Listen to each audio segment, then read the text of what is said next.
Hoy voy a hacer un homenaje al rastreador Fournier, que naufragó el día 22 de septiembre del año 1949.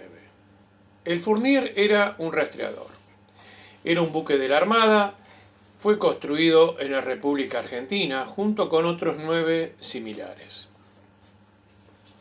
Se construyeron para reemplazar aquellos rastreadores que habían venido de Alemania en el año 1920. Estos rastreadores fueron construidos entre fines de 1930 y principios de 1940. Pero veamos un poco sus características. 59 metros de eslora, un puntal de 3 metros, una manga de 7 metros 30, un calado de 2 metros 20 y desplazaba 554 toneladas. En su banda tenía la indicación M5, Mike 5. Era el quinto barco de la serie. Tenía una característica que es lo que se llama la cola de pato. Es decir, en la popa era como una cola de pato, que significa que era una popa larga que estaba fuera del agua. La línea de flotación de popa terminaba mucho más cerca de la proa. Esto le permitía trabajar con cables, ya sea para las minas o para los paravanes, para rescatar las minas, sin necesidad o sin peligro que se le enredaran en las hélices. Pero tenía una particularidad, tenía 7 metros 30 de manga, lo que lo hacía un buque muy angosto y sumamente inestable. A pesar de que fueron construidos para aguas tranquilas, accesos a puerto, la Armada los utilizó durante muchos años, a estos 9 rastreadores, para apoyo en el Océano Atlántico, para estación en Ushuaia, inclusive hicieron muchos viajes a la Antártida. Así fue que el 21 de noviembre el Ara Fournier tenía que ir desde Río Gallegos a Ushuaia. Su comandante, capitán de corbeta Negri. Tenía y podía optar 2 derrotas. Una por el este de la isla de Tierra del Fuego, navegando el Atlántico, cruzando el estrecho de Le Maire, ingresar al canal de Beagle e ingresar a Ushuaia por el este. La segunda alternativa que tenía era ingresar por el estrecho de Magallanes, hacer los canales fueguinos, el Beagle e ingresar a Ushuaia por el oeste. Optó esta segunda alternativa porque sabía que venía mal tiempo. El mal tiempo en la parte del Atlántico y el estrecho de Le Maire se podían hacer muy complicadas para este tipo de buque. Hay que considerar que el estrecho de Le Maire hay grandes escarceos de marea, lo que produce un peligro muy grande para este tipo de buques tan chicos. Es decir, optó la ruta más protegida. Se sabe que pasó y dejó por el través el faro de Punta Dungeness el mismo día 21 de la zarpada a las 16:35. Esto se sabrá mucho después. El estrecho de Magallanes está rodeado por grandes montañas y glaciares. Esto hace que la fuerza del viento por momentos se incremente por lo que se llama el efecto Venturi. Es decir, el efecto Venturi incrementa significativamente la fuerza del viento. Luego de pasar Punta Arenas y en la bahía Magdalena, ahí se encuentra con una abertura muy grande y seguramente el viento lo sorprendió por la banda de estribor. Se habla que esa noche soplaron 140 kilómetros por hora de viento.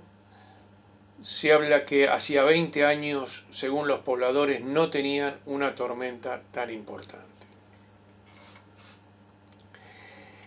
Ese viento tan fuerte por la banda de estribor seguramente generó un tren de olas que lo hizo escorar significativamente le hizo ingresar agua y el buque inmediatamente debe haber dado vuelta a campana.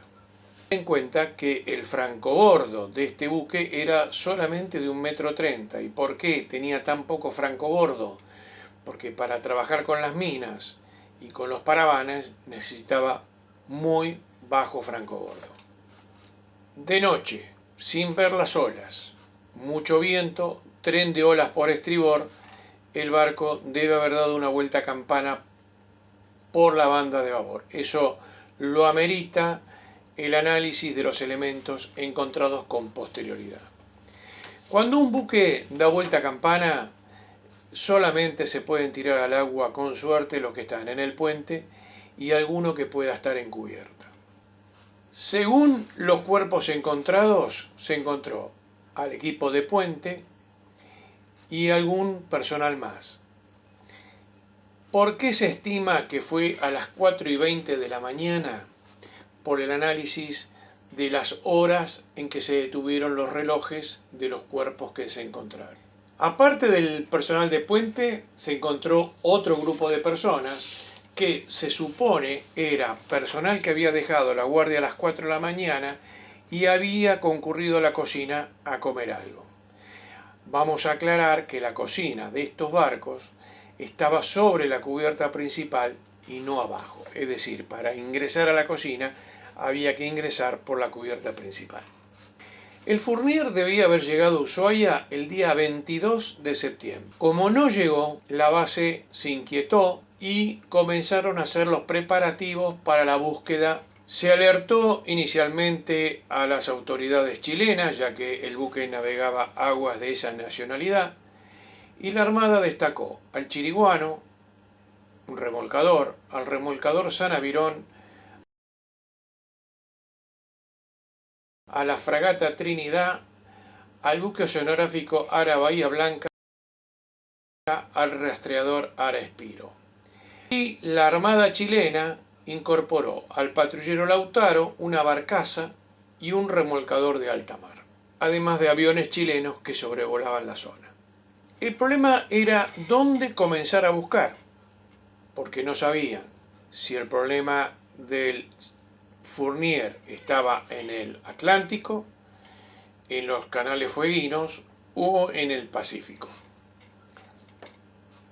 Recién el día 27 se supo que el día 21, el día de la zarpada, había pasado y dejado a estribor al faro Punta Dungeness a las 16:35, con lo cual ya optaron por eliminar la posibilidad de la búsqueda en el Atlántico. Vamos a aclarar que las comunicaciones en el año 1949 no son tan fieles o fluidas como son en la actualidad. Un grupo de pobladores de la zona, eso también se supo después, no en forma inmediata, el día 23 vieron pasar cerca de Punta Cono elementos flotantes que lo fueron recuperando, entre ellos un mástil, un bote invertido, y a la tarde vieron pasar un cuerpo que pudieron recuperar y otro que pasó a la deriva. El día 23 de septiembre se le ordena al rastreador Espiro zarpar de la base naval de Puerto Belgrano y dirigirse a la zona para incorporarse a la búsqueda. El Espiro, gemelo del Fournier, tuvo que afrontar en su viaje también un fuerte temporal que demoró su llegada. El día 28 ya se le ordena también al buque oceanográfico Ara Bahía Blanca, que estaba en Bahía Bustamante trabajando, que se incorpore a la búsqueda. El Espiro llega 6 días después a la zona para incorporarse a la búsqueda del Fournier. El día 29, el Espiro llega a la zona, 6 días después de haber zarpado de Bahía Blanca, y un avión chileno observa una mancha de aceite en la zona de Bahía Bustamante. El día 30, cuando llegan los buques a ese lugar, ya no encuentran la mancha, si se había ido rápidamente. El 1 de octubre, el Espiro circunvala la isla Dawson, explora la bahía White, no observa ningún resultado. El día 2 de octubre se reúnen el Espiro, el San Avirón, el Bahía Blanca y el barco y el Lautaro de la Armada de Chile para coordinar las zonas a buscar. El 3 de octubre, el Espiro destaca un bote a lo que se llama Punta Cono. Ahí habitaba un grupo de personas, les llamó la atención que habían izado la bandera chilena al revés, y estas personas le mostraron ahí lo que habían rescatado, que era el mástil roto, un bote con las regalas arrancadas, un salvavidas que tenía la inscripción de Ara Fournier, y luego lo llevaron hasta un lugar donde habían tapado con pieles para conservarlo a uno de los cuerpos encontrados, que fue el primer cuerpo que se encontró. Correspondía al suboficial segundo electricista Ernesto Gutiérrez. A partir de ese momento, el 3 de octubre, se centró la búsqueda en la zona de Bahía Bustamante, Punta Cono. El día 4 se explora la Bahía Filton y el Bahía Blanca informa haber encontrado otro cuerpo en Punta Ansiosa, frente también a Punta Cono, donde se habían encontrado los primeros restos. Este cuerpo correspondía al marinero segundo maquinista Miguel Lucena. Se estima que fue uno de los que dejó las guardias a las 4 de la mañana y podía estar en la cocina comiendo un sándwich, como era muy normal en este tipo de buque a la noche cuando uno deja la guardia. Ese mismo día 4, un avión chileno informa haber encontrado restos en la bahía Zigzag y se destaca un bote del Bahía Blanca y ahí encuentran ya 5 cuerpos. Los cuerpos de el capitán Negri, comandante del buque, el teniente Lestani, que era el segundo comandante, el suboficial segundo Ramón Chávez, el marinero primero señalero Florencio Galeano y el marinero primero electricista Heriberto Bulo. Ya ese día los diarios de Buenos Aires empezaban a publicar la pérdida del buque, que lo atribuían a una colisión. Si hubiese sido una colisión con una piedra, evidentemente debería haber habido más cuerpos o sobrevivientes, pero no fue así. El 5 de octubre el Espiro queda varado en Bahía Filton. Vamos a aclarar que en esa época los relevamientos batimétricos de esa zona eran sumamente difíciles.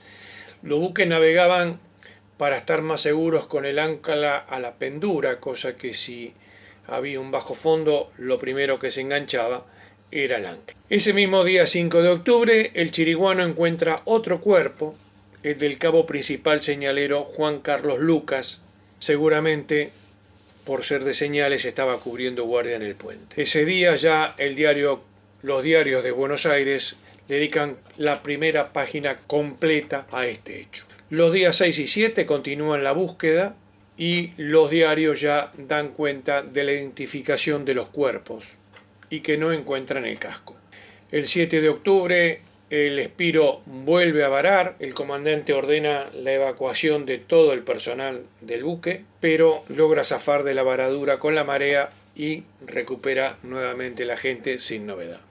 En el día 8 ya los diarios daban cuenta de la varadura del Espiro y de los problemas que había sufrido, y el día 9 de octubre una lancha del Ara Bahía Blanca encuentra el cuerpo del marinero primero torpedero Manuel González. El día 14 de octubre los 9 cuerpos llegan a Buenos Aires. Son recibidos por el presidente, en ese momento Perón. Llegan a Dársena A, donde una multitud acude a recibir. Llegan a bordo de la fragata Heroína, los féretros cubiertos con la bandera argentina, y acompañando a la fragata Heroína, restos de buques de la Armada con sus tripulaciones rindiendo honores en cubierta. Cabe destacar que la fragata Juan Sebastián del Cano, que se encontraba en Buenos Aires en visita oficial, había demorado su zarpada para rendir homenaje a los marinos caídos.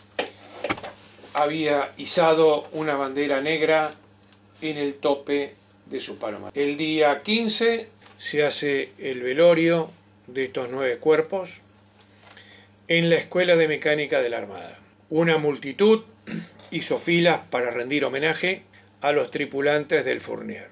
Continuó la búsqueda durante 2 o 3 días más y luego el comandante del Lautaro, el buque chileno, tiró una balsa donde él se suponía que estaba hundido el Fournier, con iguales condiciones meteorológicas pero sin tanto viento, y efectivamente los restos, por efecto del viento y la corriente, llegaron al lugar donde encontraron la mayoría de los restos, por lo que se supone que la posición son los 54 grados de latitud sur y los 71 grados 3 minutos de longitud oeste. Terminada el proceso de búsqueda, los 9 buques formaron en línea de frente, es decir, uno al lado del otro, pasaron sobre la posición del Fournier para rendir homenaje y se cursaron los respectivos mensajes entre los comandantes de Argentina y Chile que intervinieron